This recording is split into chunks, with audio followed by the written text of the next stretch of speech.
আসসালামু আলাইকুম। ওই একটা লোক আসতেছে 2 হাত কেরেস দিয়ে, দেখেন একখান স্যান্ডেল আর একখান নেই, মাটিতে পা দিতে পারছে না। তা এই জন্যই বলি এই সুস্থতা কত বড় দরকার। প্রত্যেকটা মানুষের উচিত হচ্ছে সুস্থতা।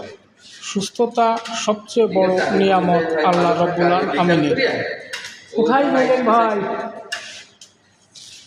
এই এলো আমার এক ভাই, খুব ভালো।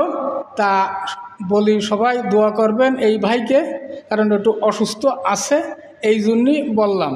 তা ভাইয়ের জন্য সবাই দোয়া করবেন। অসুস্থ, মানসিক না। জি, এই লোক খুব ভালো লোক, তাই বলি এই যে ভাই খুবই অসুস্থ, দোয়া করবেন সবাই। কারণ সুস্থতা এতই গুরুত্বপূর্ণ একটা জিনিস, আল্লাহর কাছে মনে হয় আগে সর্বপ্রথম মানুষ টাকা পয়সা তার আগে সবসময় বলা উচিত, 24 ঘন্টায় বলা উচিত, আল্লাহ আমারে সুস্থ করো, আল্লাহ আমারে সুস্থ রাখো। এই যে কথাটা, এই কথাটার কোনো বিকল্প নেই। এই যে লোকটারে দেখালাম, এই লোকটা মাটিতে পা দিতে পারে না মাসের বেশি, সে কত বড় অসুস্থ।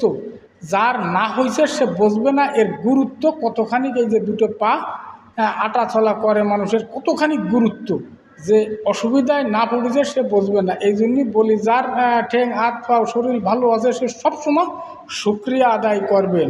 আমি খুলনা আবু নাসেরের থেকে বললাম, কথাটা মিলিয়ে দেখবেন। আল্লাহ হাফেজ।